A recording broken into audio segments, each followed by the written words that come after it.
Ang Sarao Motors Inc. ay isang Filipino automotive manufacturing company na headquartered sa Las Piñas.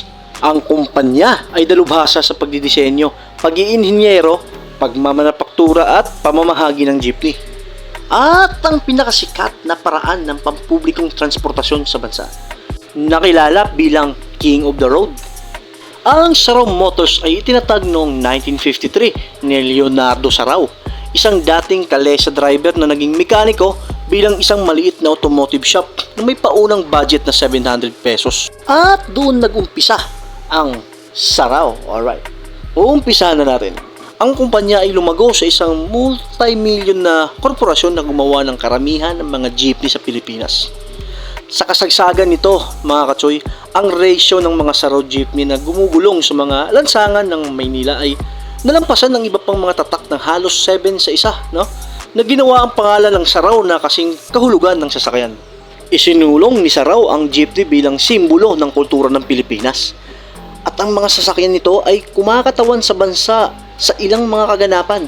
At noong 1964, isang Sarao jeepney ang pinakita ng Philippine Pavilion sa New York World's Fair bilang isang pambansang imahe para sa mga Pilipino.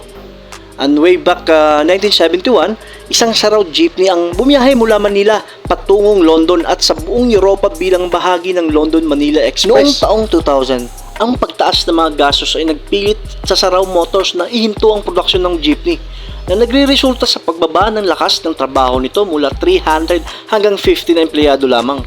Ang departamento ng koleksyon ay ang tanging bahagi ng kumpanya na natiling gumagana. Sa kalaunan ay ipinagpapatuloy ng mga kumpanya ang mga operasyon sa mas maliit na sukat.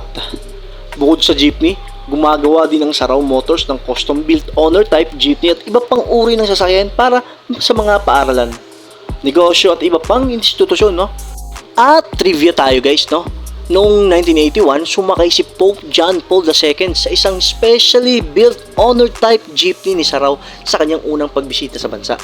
Alright, bago ang lahat, luma muna. At ating kilalanin si Leonardo Salvador Sarao, ang pinaka-may-ari ng Sarao Motors Inc. Alright.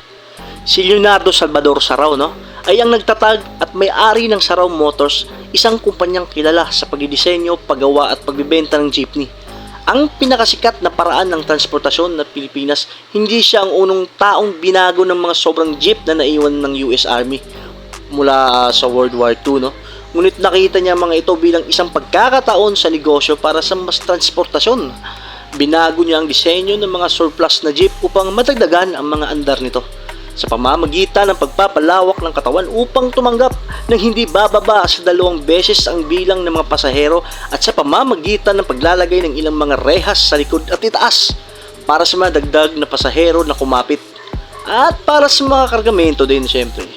Binago niya ang isang umuusbong na industriya at binago niya ang buhay ng mga henerasyon ng mga Pilipino.